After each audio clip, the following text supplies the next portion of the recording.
13.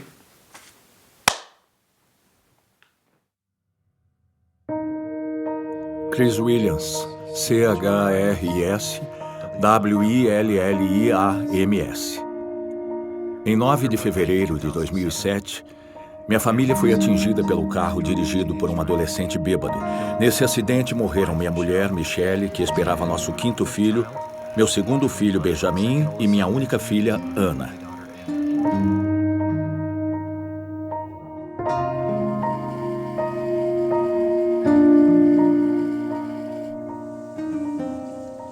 Para nós, aquela era uma sexta-feira normal. Nos divertimos bastante. Fomos jantar fora. Meu filho mais velho tinha saído com os amigos.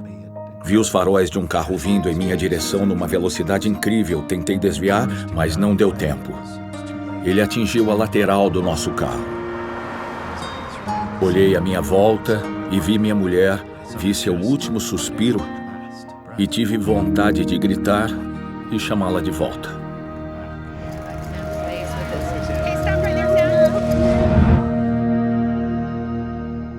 O próximo som foi o do meu próprio choro de angústia pela morte deles.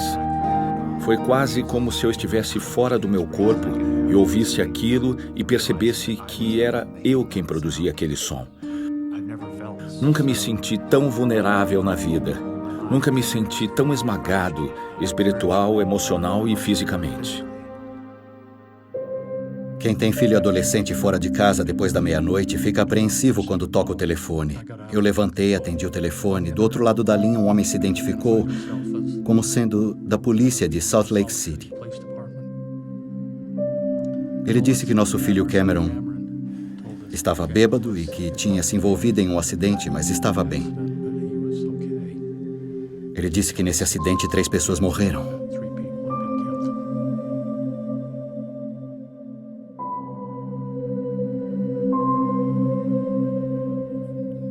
Descobrimos que o Sam foi o único filho sobrevivente. Então fomos para o hospital universitário, onde a família do Chris estava. Mesmo nessa hora em que todos estavam chorando e ele, Chris, estava em uma maca com o pescoço imobilizado, uma das primeiras coisas que ele disse foi: "Como está o rapaz que dirigia o outro carro?" Nos primeiros meses depois do acidente, acho que o que senti foi um choque inicial. O choque de ver que uma parte imensa da minha vida tinha desaparecido. É uma situação extremamente difícil a de ajoelhar-se com vontade de falar com o Pai Celestial quando a gente está se sentindo tão sozinho e angustiado. Essa é uma conversa interessante. Ele não tenta fazer a gente se sentir melhor imediatamente. Primeiro ele escuta. Achei que isso ajudou muito. Ele permitia que eu desabafasse a raiva, mas inevitavelmente voltava a ensinar-me as coisas de seu Filho Jesus Cristo. Quando eu ficava com raiva ou sentia-me muito sozinho, não canalizava isso para o causador do acidente. Canalizava para o Salvador. Quando olhei pela janela do carro, vi o carro que nos atingira virado. Eu ainda não sabia nem compreendia o que tinha acontecido, nem quem fizera isso conosco, nem qual era a situação. Só me lembro de sentir que eu precisava deixar isso tudo para trás. Podemos lidar com os problemas, com as situações e o sofrimento como Jesus lidaria. Ou podemos lidar de alguma outra forma. Acho que Chris aprendeu isso cedo na vida.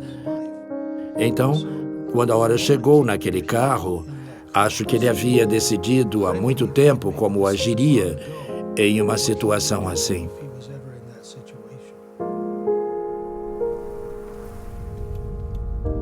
Há mais ou menos um ano, o Chris e o Cameron se conheceram e conversaram pela primeira vez.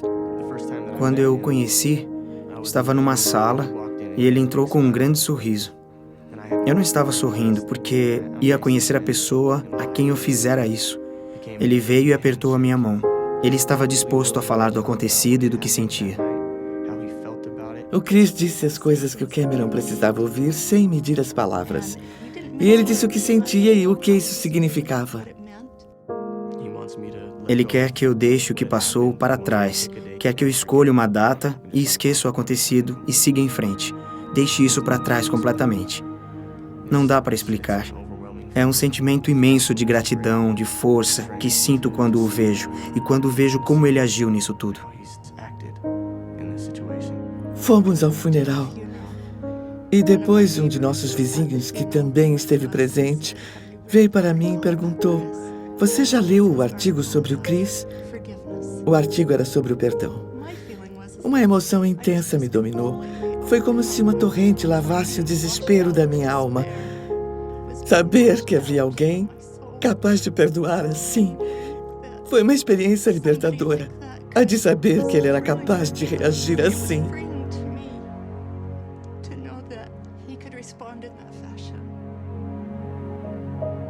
A ideia e o sentimento que eu expressei quando conversei com o Cameron foi simplesmente este. Se ele aprendeu alguma coisa com tudo o que ouviu a meu respeito depois do acidente, isso foi obra do Salvador, agindo por meu intermédio. Só o que fiz foi deixar-me servir de instrumento através do qual o Espírito, o exemplo, o conhecimento, a inteligência e a luz do Salvador pudessem brilhar. A verdade é que só o que tive de fazer foi não atrapalhar. Quero que ele entenda que eu tive muito pouco a ver com as coisas boas que vieram de tudo isso.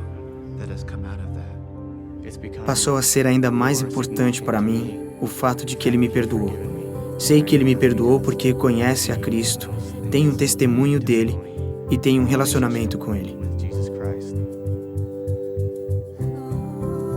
Agradeço a Deus por permitir que passemos por tragédias e provações. Não porque sejam fáceis, nem porque queiramos que aconteçam, mas porque ajuda-nos a amar. Essa é outra bênção maravilhosa, pois nela vi o meu irmão.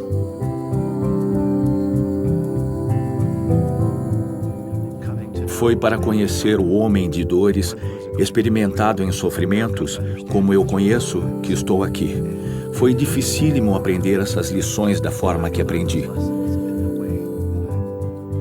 Mas essas crises de tristeza sempre acabaram com a certeza e a esperança de que um dia eu venha vê-lo como ele é. Um dia, com sorte, serei como ele é. Um dia, voltarei a estar com minha mulher e com o restante da minha família. É isso que me sustém.